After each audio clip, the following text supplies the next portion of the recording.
Ndabaramukije abandi ndabahaye mwiriwe bivanye naho muherereye niteka n'umunezero ntangere byo gusubira kubana namwe mweba nkwanyi mukurikira iyi mbonesha kure yacu ari no yanyu Shiramatsiko TV. Nimbonesha kure imwe rudende idushikiriza inkuru n'ibiganiro utaronka ahandi. Uyu ni umwanya w'amakuru agezwe ko ari kuvugwa ngaha mu gihugu c'u Burundi, aho ino mbonesha kure yacu ari no yanyu Shiramatsiko TV ibategurira amakuru ahambaye cyane abari kuvugwa mu bisata bitandukanye, aho twibanda cyane ku makuru abari kuvugwa ku gateka kazina muntu, abari kuvugwa mu butungane, abari kuvugwa mu cibano, abari kuvugwa ku mbuga ngurukana bumenyi, abari kuvugwa mu mutekano ndetse n'andi yose mutamenye mwamwaranyegejwe turatohoza amaze tukabashikiriza ido nido.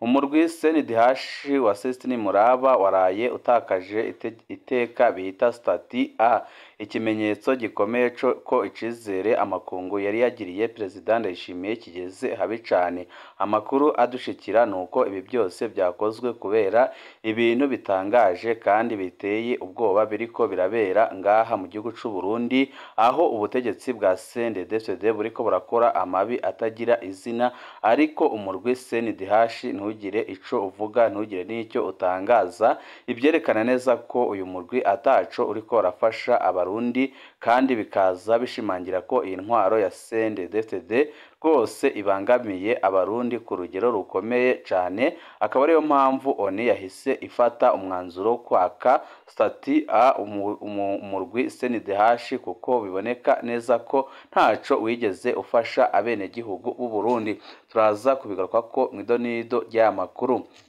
Turaza no kubabwira ku nkuru ibabaje kandi iteye agahinda y'urupfu ruteye ubwoba rwakozwe muri komine Kabarore, ariko bikaboneka neza ko abategetsi bari guko barakora ibishoboka byose kugira ngo imbonerakure zakoze ayo marorerwa ntizipfungwe.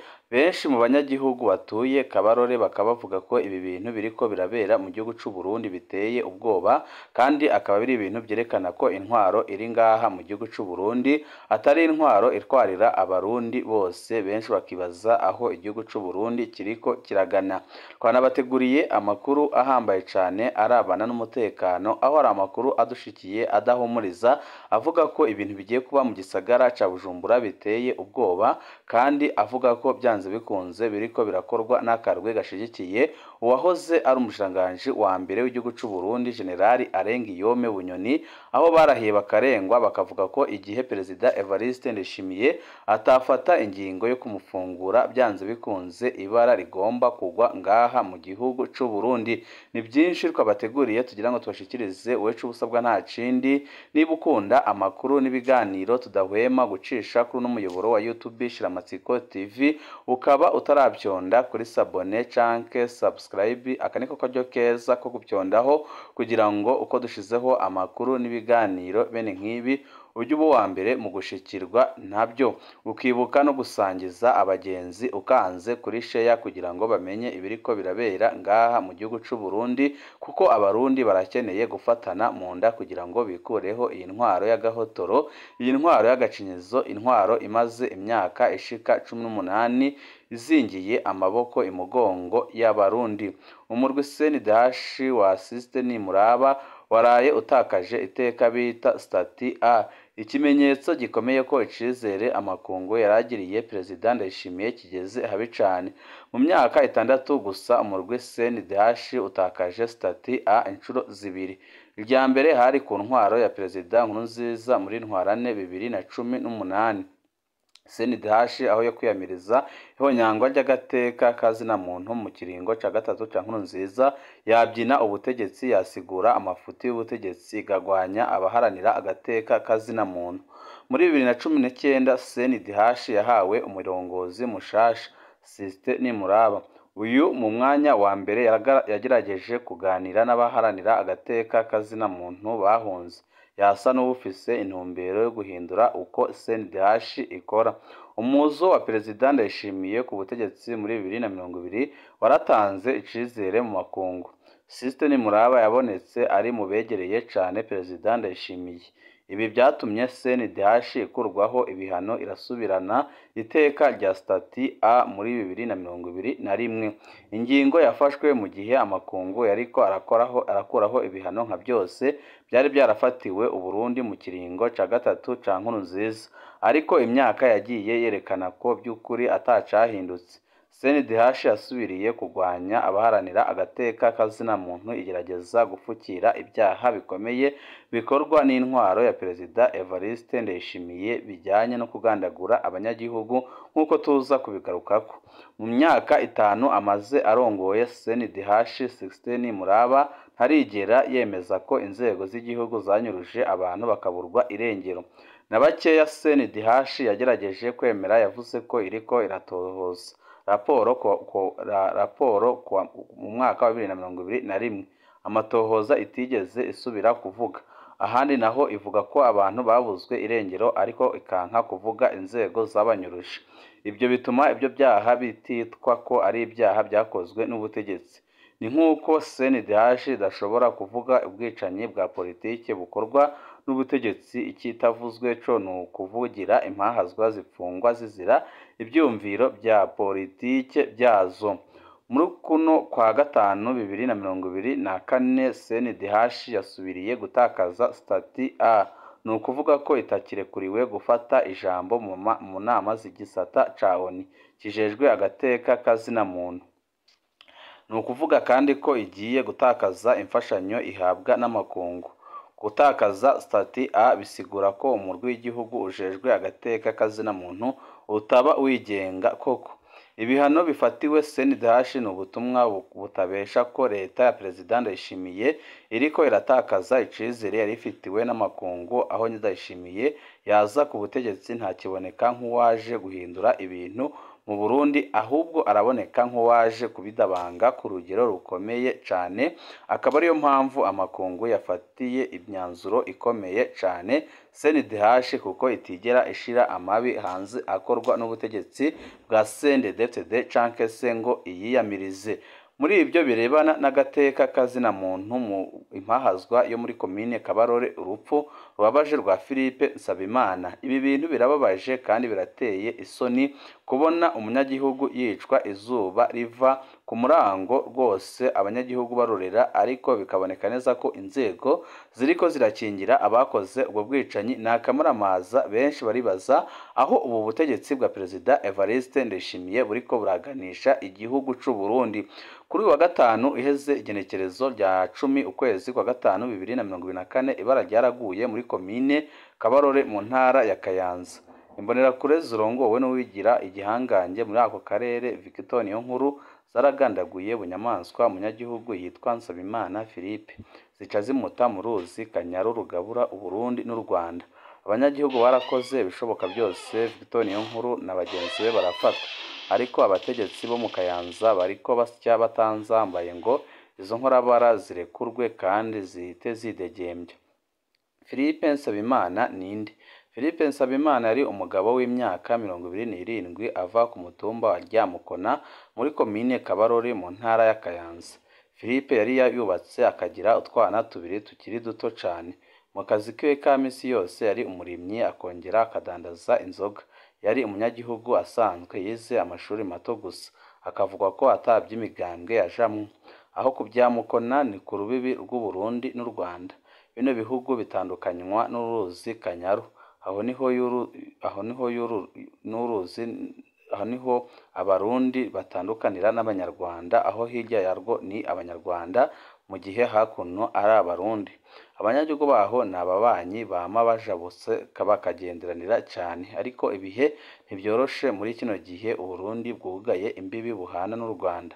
Hari imbonerakure ziguma zicunze ko atabarundi canke abanyarwanda bajabuka Kanyaru, no gutyo izo mbonerakure zahagaritse Nsabimana Philippe ku wa gatanu iheze, zimwagiriza ko yagira aje mu Rwanda. Igitangaje nuko atakintu bamufatanye catuma bemeza ko yari agiye mu Rwanda. Igandagurwa rya Philippe Nsabimana. Imbonerakure zafashe Philippe Nsabimana zari zirongowe na Viateur Niyonkuru yigira igihangange muri ako karere kose. Zimaze kumufata zamurengeye ko zirakuburagura araboroga. niho Victor Niyonkuru yafata ikimito akicumita mu gutwi k'umusaya umwe giserukira mu gutwi k'uwundi musaya. Ako kanya nyine Philippe yaciye acikana. Za mbonerakure zimaze kubona ko Philippe acikanye zateruye ikiziga zita mu ruzi Kanyaru rugabura Uburundi n'u Rwanda. Aho intumbero kwari ukuzokwagiriza u Rwanda ko ari rwo rwagandaguye Umurundi Nsabimana Philippe rukamuta mu Kanyaru. Ico Victor Niyonkuru na bagenzi be batamenye nuko abanyagihugu bariko barabikurikirana bashwabadukiye rimwe baza kuraba ibibaye maze barafata za mbonerakure. Ishavu ryari ryinshi ku buryo abanyagihugu bashatse kwicira aho nyine izo mbonerakure. Abapolisi b'u Rwanda barashoboye kuhashika baranakora icegeranyo c'ibyabaye. Ibyabona by'abarundi birashirako umukono.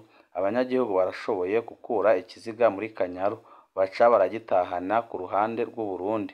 Victor Niyonkuru na bagenzi be batatu nabo baraboshwe bajanwa mu gasho ka komine Kabarore. Igihangange Victor Niyonkuru. Victor Niyonkuru ni imbonerakure bari kumwe n'inderesi z'umugwizatunga azwi cyane yimba ubutare muri komine Kabarore Vincent Ndagijimana. Izo mbonerakure zitwa ko zimucungiye ngo ntihagire urutwara ubutare mu Rwanda. Victor Niyonkuru ni igihangange giteye ubwoba aho hantu. Agendana icuma co gutanga amakuru co mu nzego z'umutekano muri aka karere arica agakiza. Ni iterabwoba ryigendera. Haciye igihe gito Victor Niyonkuru arekuwe mu manyanga mu ibohero rikuru rya Ngozi. Muri 2018 Victor n'izindi mbonerakure zibiri bari bahagaritswe bagirizwa gutera umutego imodoka bakoresheje inkoho. Sentare yabaciriye gupfungwa imyaka 10. Bikozwe na Vincent Ndagijimana na Victor Niyonkuru n'iyindi mbonerakure imwe bararekuwe muri 2022 batamaze umunyororo, iyindi igumayo. Bivuga ko no mu ibohero rya Ngozi Victor yari yarigize igihangange cakora iby'igishatse bitajanye n'amategeko yo mu mabohero. Arekuwe niko kuja gukorera Vincent Ndagijimana mu byo gukizura.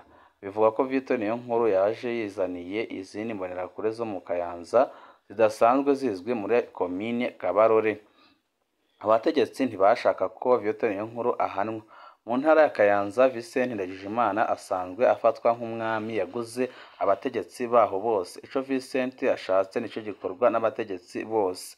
Ni gutyo abanyagihugu b'Ikabarore batangaye babonye Victor Niyonkuru baraye mu gasho ka komine Kabarore.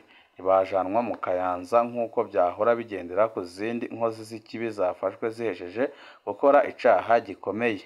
Abategetsi ntibatevye kwiyerekana. Musitanteri wa komine Kabarore Jean Berecimas Nsaguye ari mu batelefonye umuryango w'umuhisi bawutegeka gushingura ikiziga ca Philippe Nsabimana. Umuryango n'abanyagihugu barahirahiye ko umuhisi adashobora gufubwa abamwishe batarajanwa guhanwa n'ubutungane. Colonel Remechi Shahayo arongoye intara ya Kayanza niwe wundi avugwa ko yarahiye ko Victor Niyonkuru atajanwa mu Kayanza. Ejo haheze procureur wa Kayanza Isake Niyingabira yagiye ku mutumba wa Ryamukona ari kumwe n'umugwizatunga Vincent Ndagijimana asaba abanyagihugu ko boshingura Sabimana Philippe. Avuga ko ibyashitse bisanzwe bishika ariko ko amatohoza abandanya. Abanyagihugu baramugumukanye bamubaza ubwoko bw'ayo matohoza mu gihe uwishe Nsabimana Philippe bamwiboneye. Procureur yagerageje gutera ubwoba abanyagihugu nabo baraguhagararako. Arananirwa araheba arasubira inyuma. Kino gihugu kijahe bagenzi. Ibintu bibera mu Burundi birateye isoni. Kubona umunyamafaranga agura inzego z'igihugu nazo zikemanga amanyanga izuba riva birateye isoni. Ubu ibintu byifashe gutyo. Ikiziga ca Philippe Nsabimana kirakwije iminsi 3 kitarahambwa. Ubutungane ntaco buriko burakora. Amategeko aratomora ko ibyaha bikomeye bikozwe ku mugaragaro bituma habaho urubanza rw'ikibiriraho. Victor Niyonkuru na bagenzi we bakoze n'impaka icaha co kugandagura umuntu babikora mu gashinyaguro bamwica bunyamaswa ariko bibereye mu gasho ka komine.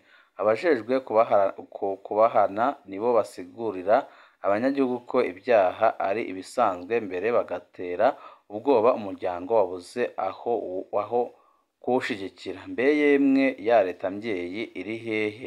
Kubera iki ibi byose biriko biraba mu gihugu c'u Burundi ariko bikaboneka neza ko abategetsi bari kubigiramwo uruhara rukomeye cane? Nambaka ko abategetsi aribo bahagararira abica abandi, iherezo rizoba iryahe? Numva umuryango wo kwihangana kuko nta yungururizo risigaye atari ku Mana. Buramatari yase kuwutunganiriza na Procureur ntibigumye kweri kandi birababaje cane. Ndakunda kwirabira ibiriko birabera ngaha mu gihugu c'u Burundi ariko rwose abarundi turarushe cane. Nukuri abantu twaramaze gucika inyamaswa ariko Imana imwakire mu bwami bwayo, n'umuryango wiwe ukomeze kwihangana kandi baharire Imana niyo izabihorera. Igihugu kitagira uburongozi nuko nyine kimera, hama ngo twashize Imana imbere. Ibi byago igihugu kiriko kiracamo byose biriko biraturuka ku begito bw'abategetsi batwara Uburundi. Ikimito mu gutwi giserukana mu kundi gutwi. Ishitani ni nyinshi. Cakoze nawe bakimukubite kuko ni buhemu bukomeye cane. Ubuhezanguni ntibukorwa n'ubwoko ahubwo bukorwa n'akarwi k'ubwoko kanaka, kandi ntaba ari benshi ariko igihugu bakigeza habi cane. Ibi byose nibyo biriko biratuma igihugu cacu ciza gihora gipfa.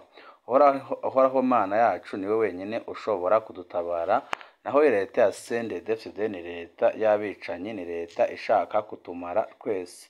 Birababaje kubona umuntu acometwa nk'inyamaswa, n'uwabikoze ntahanwe bimwe by'akarorero. Hama ibihendwa abana ngo turi muri leta mvyeyi, ngo turi muri demokarasi. Ako ni akambaro k'ibara, ahubwo nkeka amategeko yarahagaritswe gukorwa ku bantu bamwe kuko ntawo kwemera ko umuntu akora ikibi ntahanwe bakurikijwe amategeko mpanabyaha. Ngo ibyabaye birasanzwe, hasesetse amaraso. Nta minsi iheze hari uwuvuze ngo muzokore ibyaho byose ariko mureke gusesa amaraso, kuko gusesa amaraso bikwegera umuvumo igihugu. Perezida niwe wabivuze ariko ntaco ariko arakora kugira ngo areke kugumya gusesa amaraso y'abarundi. Ko babwiye ko tuza kubabwira ku makuru y'umutekano ahambaye cane, ndetse n'ibiriko biravugwa ko mu gisagara ca Bujumbura isaha n'isaha ibintu bishobora gukomera, kuko abashaka ko Bunyoni apfungurwa barahiye bararengwa, bavuga ko bagomba kudurumbanya igihugu cose mu gihe Perezida Evariste Ndayishimiye ataba akoze ikintu cyo kumufungura. Bakanavuga ko ziriya gerenade zatewe n'abegereye Bunyoni kandi bari mu nzego z'iperereza, kandi bikaba biriko birakorwa n'abategetsi nka bose. Perezida Evariste Ndayishimiye akaba yajumariwe yabuze n'ico akora.